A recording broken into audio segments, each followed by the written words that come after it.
Hi, I'm Drew. And I'm Sam. And welcome to Drewling Samantics.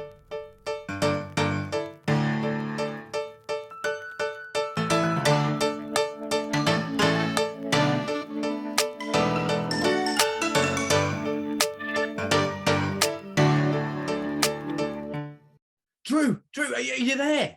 Yeah, I'm here, mate. What? I hate to feel like we might be rushing, but our guest is here already. What? Crikey! Our mystery guest is in our waiting room. Actually waiting. Right. Okay. Actually All right. waiting. So, right. First things first. Are you ready? Have you got your beer? Absolutely. There we go, my friend. There we are. Number one dealt with. Lovely. Okay. Number two. What have you been up to?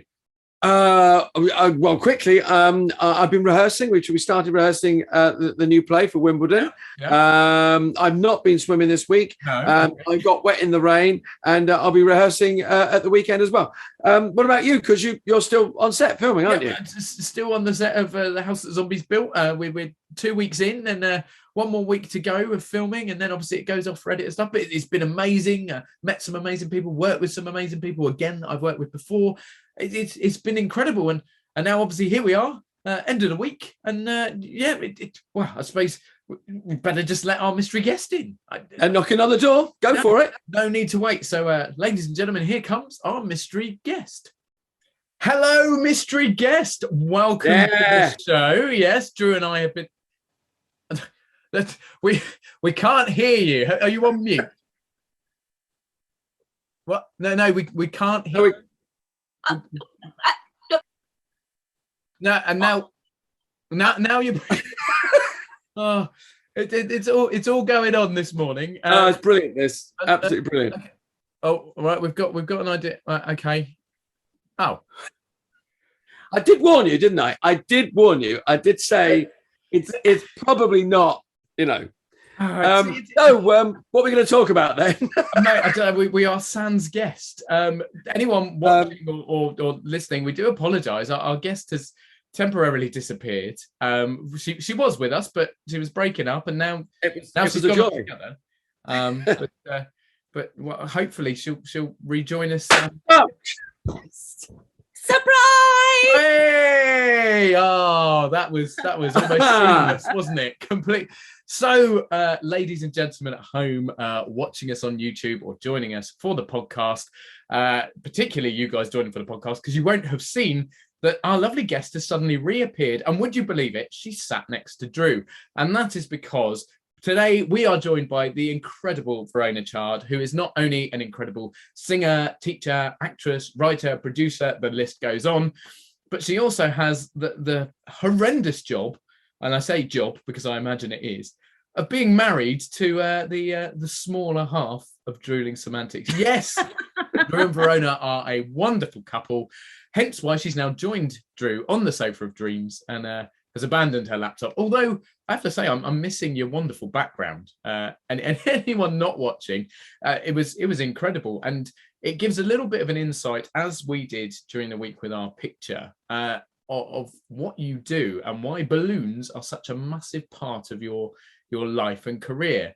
And I have to ask, surely you must have something to show us right now. You must have, for our wonderful watchers at home and people on the podcast. Something to show you. Have you got? Well, I'm not dressed, Sam, am I? Oh no. Well, you do need your full. Amongst yourselves a minute. Okay. Because and then she's gone again, Drew. Look at that. It's well. I mean, I'm not saying she's flighty, but it does take a bit to hold on to my wife. It really does. That's spoken.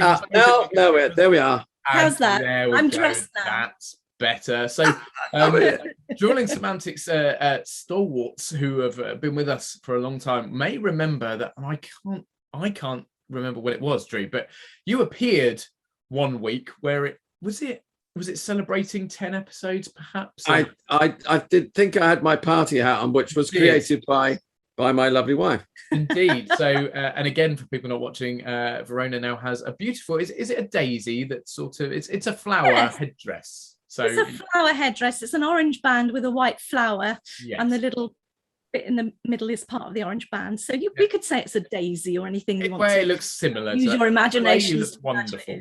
So But anyway, all that aside, thank you so much for joining us and for making Drew have to share the sofa of dreams for once. Yes. For those, oh yes, indeed. Cheers. For those who don't know a great deal about you, I mean, Drew, you probably do by now, I would think, and I do as well. But a bit, yeah, just a tad. Can you please, Verona, give us a little bit of insight into your background as a performer and the things you do? Tell us what you're all about, please. What I'm all about. Well, Drew never quite knows what I'm going to come up with next, to be fair. I'm always inventing some new idea or some ridiculous thing to have a go at. Sometimes they work, sometimes they're a bit of a white elephant, aren't they? But I love the thrill of just creating new things or coming up with a new idea. So I started very seriously at music college. I started at Trinity College of Music a long time ago, studying classical singing. And I had a good career as a classical singer for quite some time. But I'd always had a sort of leaning towards acting. So I did a performance of, it was the Threepenny Opera down at the Trinity Theatre in Tunbridge Wells, and I met an agent through that, and they said they'd like to help me along my way. So I said thank you very much, and sort of then went into a mixture of straight acting, musicals and bits and pieces like that, but still maintaining the classical acting world or singing world, because I had a trio at the time. We were doing classical harp, flute, soprano work all around the country. So that was great fun, and that kind of culminated at the Purcell Room, where we held a competition for new music. That was a long time ago, in 1994, would you believe? So that was a really good time in my life, where pursuing classical music, but there was always a crossover going on. So after about, well, a few years doing straight theatre, classical music and a mixture of musicals and what have you, I decided to take myself off to the Royal Academy of Music and as you do and do musical theatre postgrad in with Mary Hammond. Some of you will know her name, Karen Rabinovitz and the team there, and it was, whilst I found it quite hard at the time, because I was doing the course in the day, which was a really full-on course. I mean, we're in from 7 o'clock in the morning till whenever. I was singing every night at the medieval banquet as well. So it was really full-on. But I survived. They helped me. It was really, really sweet of them. And I came out of that. And I knew then that I probably wouldn't be going into musical theatre per se, as in maybe West End and those sort of things. But it gave me an insight into what singing style was all about that wasn't classical. And classical singing, in my view, is very much about singing pure sounds and really thinking about the composer and what they give to the music and the orchestra, and that you're all part of that big audio deal, if you like, for the listener. And doing the musical theatre course, it also showed me the other side of things, where the text and lyrics and the story become more prevalent in the way that you're going to approach how to work on whatever musical or whatever it is you're working on. So to cut a long story short, that kind of then opened up a very strange path into jazz. So I went basically through classical singing into musical theatre, via musical theatre into jazz singing. And again, I've always been involved in that world because, I don't want to name drop too much, but a long time ago, I'm sure she won't mind me saying, but I taught Claire Martin, CBE, OBE, jazz singer who's well known to the people who love jazz in the country. A lot of technical stuff, we worked together when in her early days. So that had kind of taken me into that world, although I never really dabbled there because I didn't feel it was my world particularly. As time went on, I did more and more jazz orientated things, as well as acting and still a little bit of musical theatre. So I've had this kind of mixture. I'm a bit of a mongrel, if you like, of creative thing, because I do dabble all over the place with different genre of entertainment. And that's taken me on a circuitous route, really, via the jazz thing into the musical balloon band, which is all about introducing jazz and a crossover kind of classical pop, my original songs program to children and families, but via using stories around Cecily, the balloon animal donkey. And modeled on Drew, I'm sure. I think it must be. What's that? The donkey. Did Drew have to sit still so you could sort of model the face around? Oh, I see. No. Well, no, he hasn't quite got the profile for it, to be honest. But he has manipulated the donkey when we've been doing our online work. Yes. So that's been absolutely wonderful, because we've been able to kind of bring the donkey to life. Yeah, that's me. I've given the donkey life. I breathed life into the balloon donkey. Life bringer of donkeys. That should be on your CV, I think. But right. And I guess so that sort of leads into what people will want to know. How did you two meet? Because I know, but for everyone else, at what point did you decide that you wanted this small man to be part of your life and to be your life bringer of donkeys in the future? Well, like many things in my life, he kind of appeared. So I wasn't looking for a partner. I'd come out of an interesting marriage and was enjoying myself on my own, kind of for the first time, which has lapsed, as you can probably tell.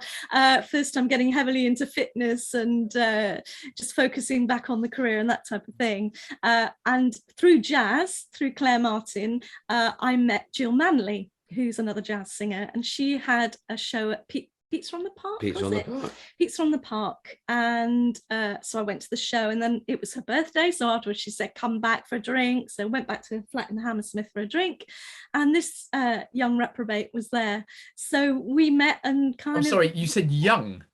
Well, shut your face. Time. It's fine. I was at the time. It was at the time. It was years ago. Many years ago, if you're describing it. Many years ago. Yeah. But you're young at heart. When he was little. I am. Yes. No. Yeah, I nearly didn't make it that night. I'd been home to visit my parents, and I got caught in a horrendous traffic jam on the way back.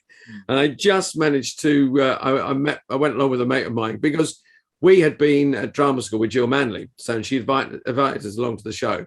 And I just literally, as they were closing the doors, ran in and managed to get into the show. And then, so Jill invited us all back afterwards for drinks for her birthday, and there we are. Yeah.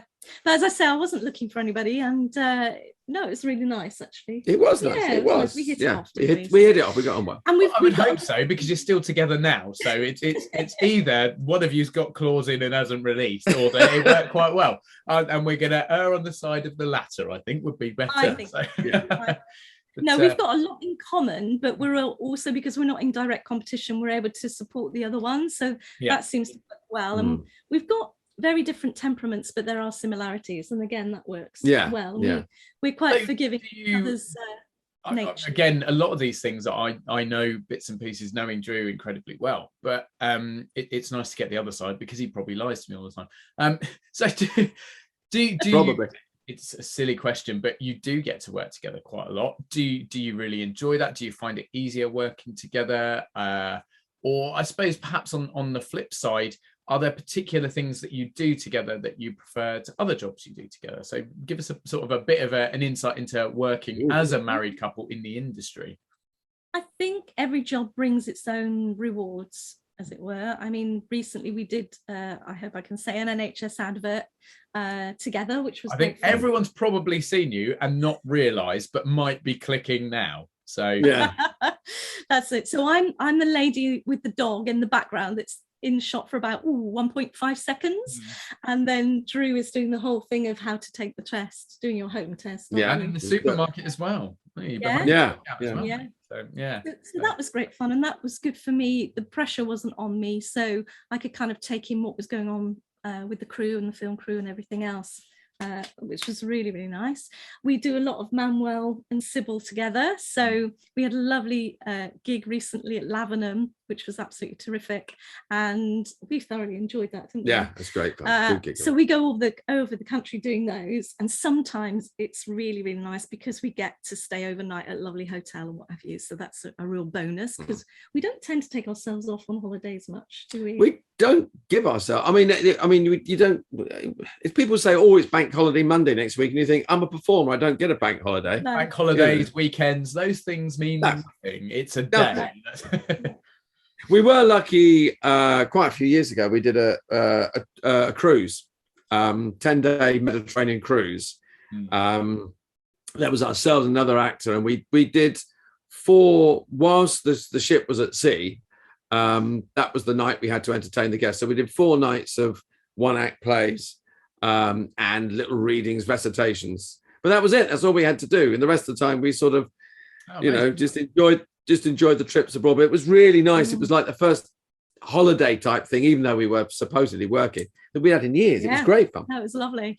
I mean, we tend to go on sort of strange holidays or extravagant holidays when we go. So we went to Nepal for our kind of holiday honeymoon, and that was sensational, just to see a country and meet some new friends. But then even in there, I was doing jazz gig, so it was kind of we always tend to combine work and pleasure, as it were. In that way. I think it's the nature of the beast, isn't it? And actually, thinking about it, potentially, then I've been on holiday with Drew more recently than you have. And again, it wasn't a holiday, we were working, but when we went to Spain, what is it, 2 years ago, mate? So, it was 2 years ago, and since then lockdowns and stuff have happened, so no one's been anywhere. So sorry, I've stolen your husband. I mean, I steal him on a weekly basis to get him to natter, but no, it's incredible. And we were lucky enough to have Erin and Paul on a couple of weeks back, who are also a married couple that have worked together, but they tend to do quite a lot more sort of split work, I guess. They are both multi-talented, but their main disciplines are perhaps in slightly different directions, so they don't often work together. Whereas you guys, as you say, doing the sort of comedy theatre, particularly Fawlty Towers, do get to work together a lot. And that begs the question, surely. And we always ask our guests for sort of like an embarrassing story or a funny story. But I'm going to mix it up again. And Drew doesn't know I'm doing this, but I would like some embarrassing stories about Drew. Have you got something that you can really I didn't know you were doing that, but I suddenly got a hint that you were doing that. Yeah, go on then. Yeah, I thought that would be a great I'm just going to go and get the divorce papers. Gosh, which one? Let me think. I do remember when we were doing weekly rep together down in Sidmouth. I was petrified the whole time, because quick study is not necessarily my thing when it comes to straight plays. I'm good with music, that'll go in nicely. Straight plays are a little bit more like I've got to really study and get on with it. Anyway, so we were doing 12 weeks of weekly rep. Drew was doing sort of, well, as we all were, leads and others. And for those who don't know, some of you will know that weekly rep is a case where in the morning you rehearse the play you're doing the next week. In the afternoon, in my case, I'm ASMing. And then in the evening, you're playing the role that you've rehearsed the previous week.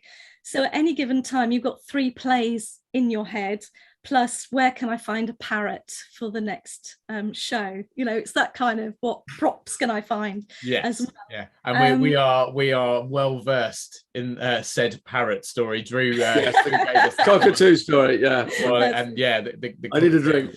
Yes. Absolutely. I mean, that was a different rep that Drew was doing. Yeah, that was Southwold. That was in Southwold, yeah. Oh, right. Okay. So there's multiple bird stories going on here. Yes. So to mitigate the fact that fear, dread, and panic were a sort of regular feature for me, us even maybe. We would be found in a pub every night as well, often into the early hours, imbibing, telling stories, trying to not to think about the fact that we didn't know the lines for the next day, whatever it was. And on one such occasion, we both got very drunk, didn't we? Yeah, we did. This is I think I know where this is going. And we staggered. Do you want to stay, mate, or do you think you need to make a swift exit? No, I think I'll just stay here and take it on the chin. To cut a long story short, we staggered up the road in Sidmouth to our digs. We found them. I don't know how, but we did. We went to bed. It was, I don't remember going to bed. I don't know if Drew does. No. But I was awoken again, further into the early hours of the morning, by this sound of somebody moving around. And I thought, oh, what is it? What's going on? I don't know what's going on. Anyway, I could hear Drew going, grunting and what have you. And then I looked over in this sort of dawn light, barely could see him. And he was in the corner.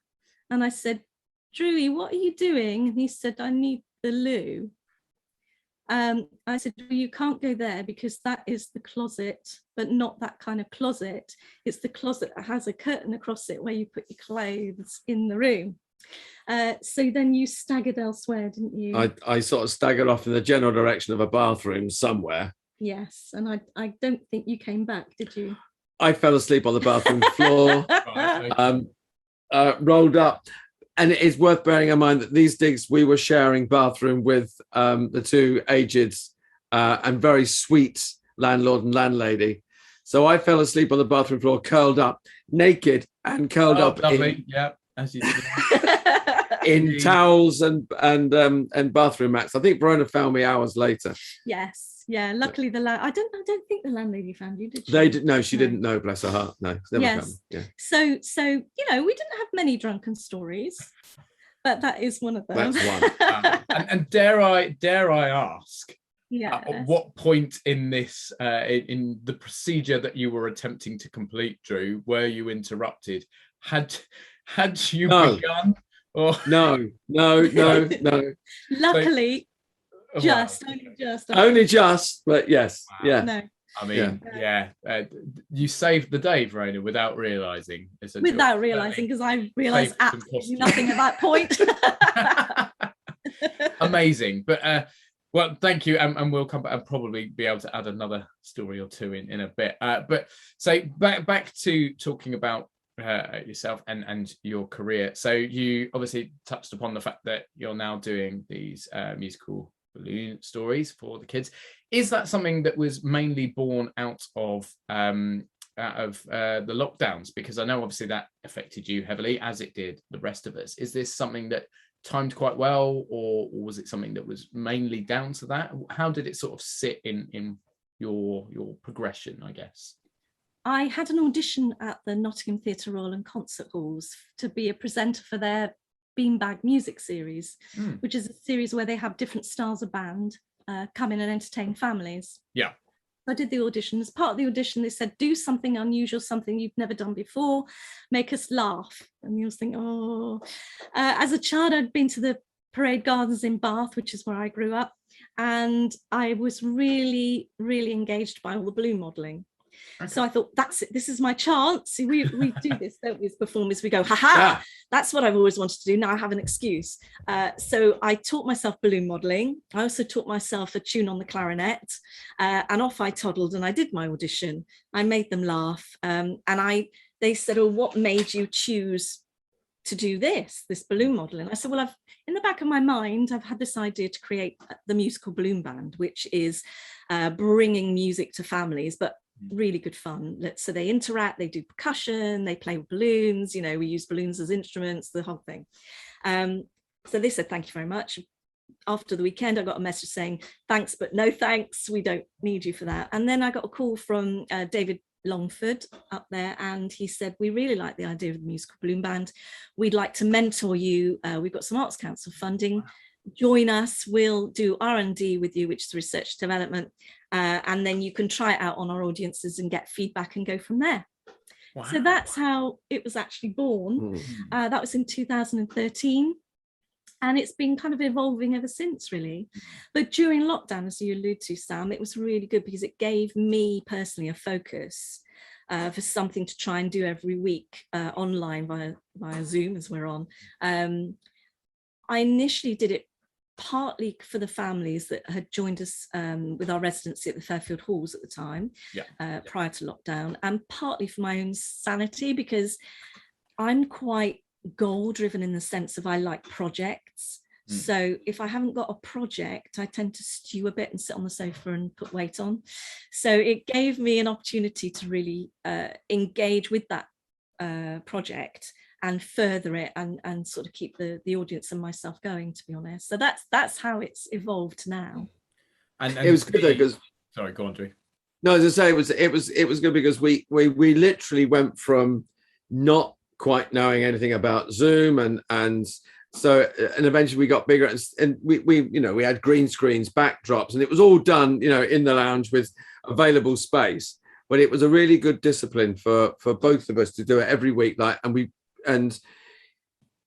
it kept us focused, and it kept and then from that other things, and as we discussed, we bought little bits of technical equipment, microphones and bits and pieces to sort of aid us on the way. So it was a really good thing to just to keep focused and to give and keep performing as well. I think we just found it was great just to keep performing. Yes, because I was particularly nervous about going out. I lost my mum at the beginning of COVID. I didn't feel like engaging with the world particularly, so that was another reason that was really cool about being able to do the online stuff, and also a project that is so upbeat and with families and children, and they bring so much. That's the thing.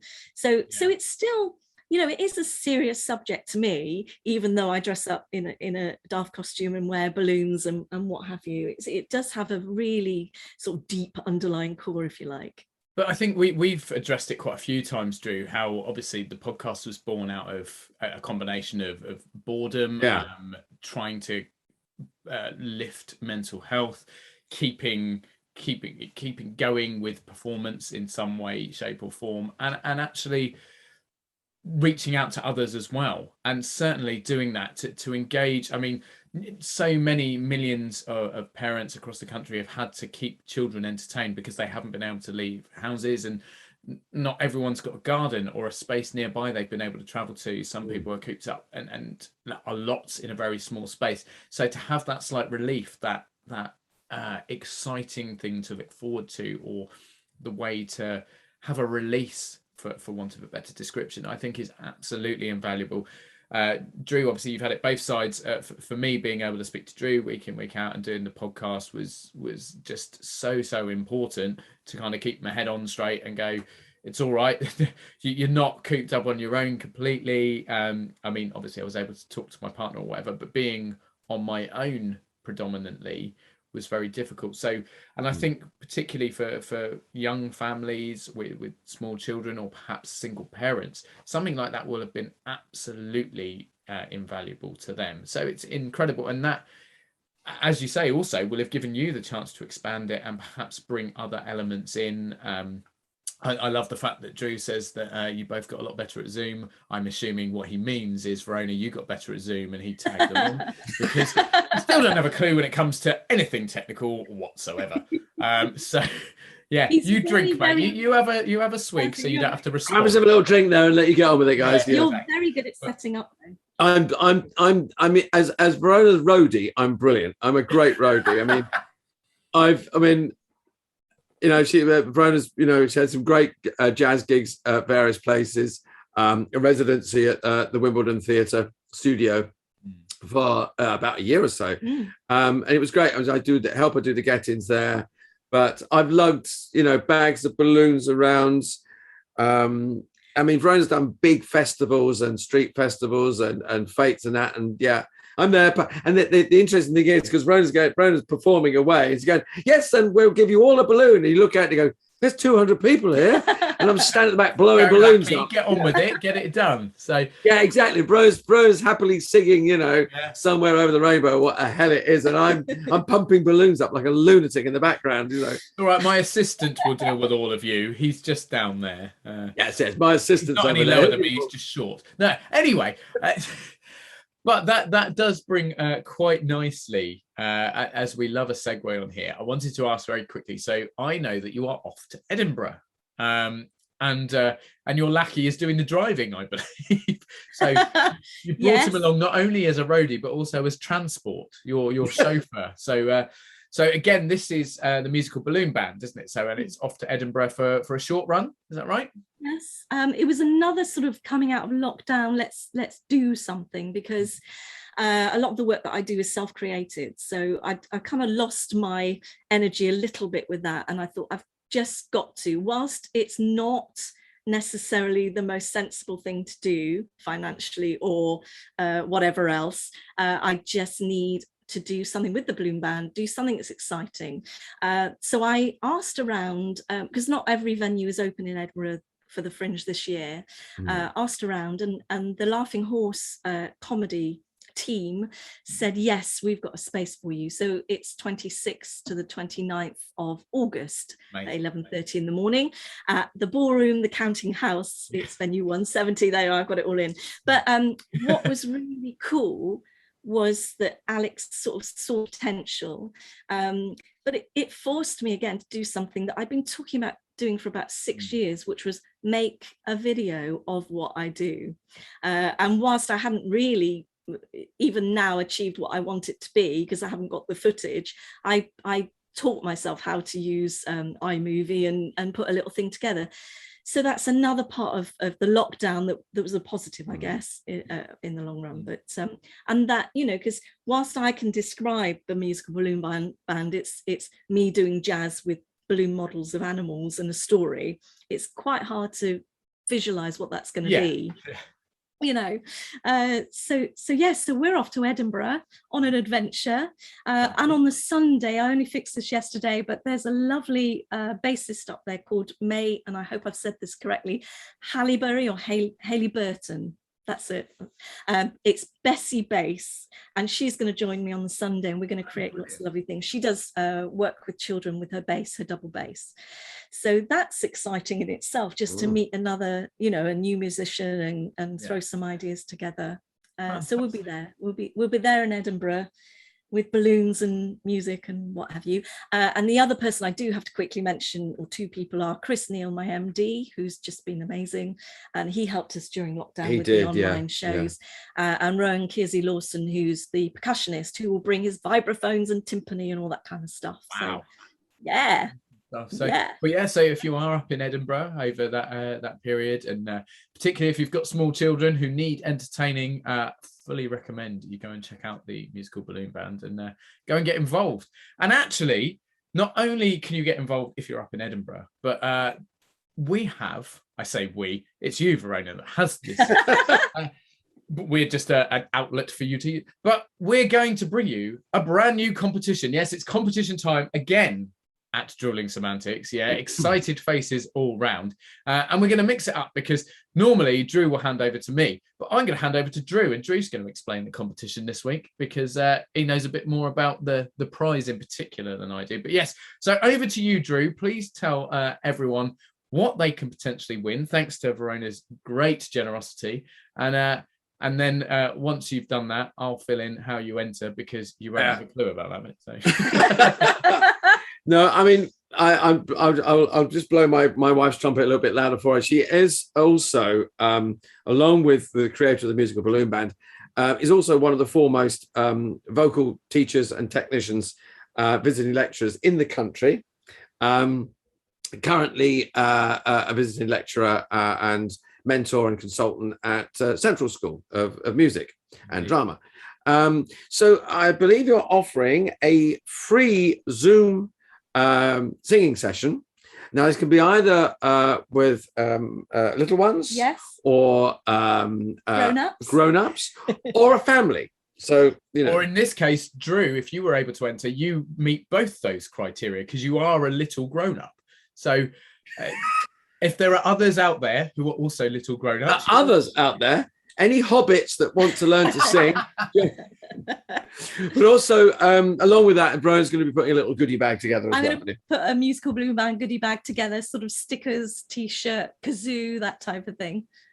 Fantastic. Something to entertain the small people that, I mean, Drew, you've got your own kazoo, so we don't, but the small young people will say. So but as I say, you can enter, doesn't matter if you're big, small, old, young, whatever. The singing tuition is an invaluable competition prize, which I fully recommend to anyone. And again, as always, very disappointed I can't enter. But on the flip side, if it is a little one that you're entering on behalf of, or perhaps you're entering to win the singing yourself and you've got a little one that needs entertaining while you're off singing, give them a kazoo. That'll help with the singing lesson, I'm sure. I'm starting to doubt what I'm saying all of a sudden. Anyway, but no, so thank you, so massively generous prize. Thank you so much, Verona. And as always, with all our competitions, it is super easy to enter. So all you have to do is follow us on social media. We're on Facebook, Twitter, and Instagram. Or you can share our post on Facebook, Instagram, and Twitter. That's an alternative. But also make sure you follow the Musical Balloon Band, which I think you just search Musical Balloon Band, don't you, on all social media, and it pops up again. Twitter, Instagram, and Facebook. That's right, isn't it? That is, yes, yeah. Yeah, so simple as that. Give us both a follow, both Drewling Samantics and the Musical Balloon Band, and like and or share the post, which has got our lovely faces in, the three of us, which is out with this episode. Once you've done that, you're automatically entered, and then we will draw the competition winner next week on the show. If you're the winner, get in contact. Let us know if it's you that's singing, if it's your child that's singing, if you need to get whatever. But keep your fingers crossed, get entering, because it's certainly an incredible prize, which again, I'd very much like to win, but I'm not allowed. So, but yeah. So anyway, that's pretty much it. Thank you so much for coming on, Verona. We'll finish up though, because I think we have to. Have you got another quick story, funny, whatever, particularly that involves both of you? If you can think of one off the top of your head, or alternatively, if you just want to embarrass Drew or yourself, just to end this incredible show, which has been so fun having you on. But if you've got something real quick you can throw in, let's see what you've got. Well, I've had an amazing time. Thank you very much for inviting me. You're more welcome. Great fun talking to you both on the sofa and not on the sofa. sofa. Dreams, yes. Sofa dreams. Let's not go there. I was thinking about this sort of anecdotes and what have you, and I have memories that I'd just like to share for the listeners to visualize.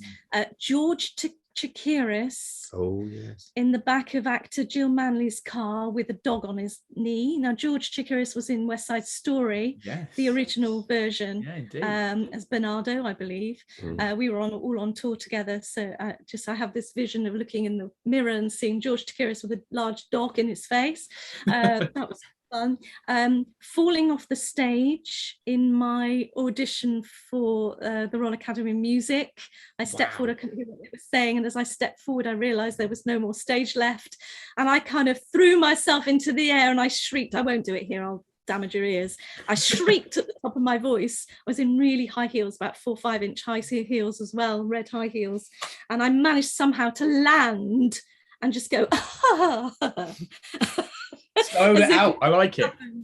Does her own stunts. I do my own stunts. That's it. I mean, there are lots of stories about. I don't know if I can tell you things like I worked at the Medieval Banquet for a long time as a singer, as I said, during the course that I did at the Academy, and I've got 2 stories from there. One is there was a party of, I don't know if I can say the nationality, can I? Yeah, I think so. Yeah.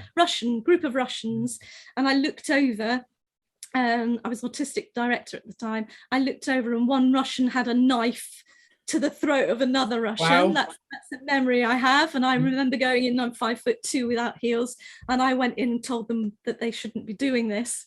And I survived, which is extraordinary, really. It was amazing watching Anne Boleyn take the knives of 2 fighting Russians. It was hysterical. Wow.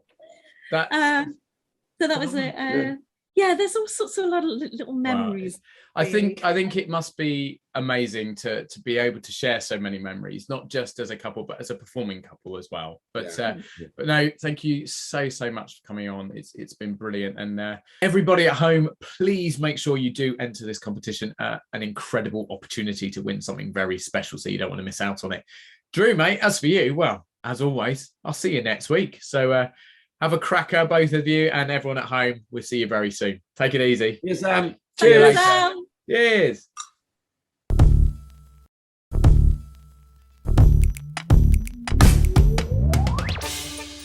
Thanks again for tuning in. We hope you've enjoyed watching this episode of Drewling Samantics. If you have, then please consider subscribing to our channel and you'll get notified every time a new video is released. Don't forget, we're also available as audio only.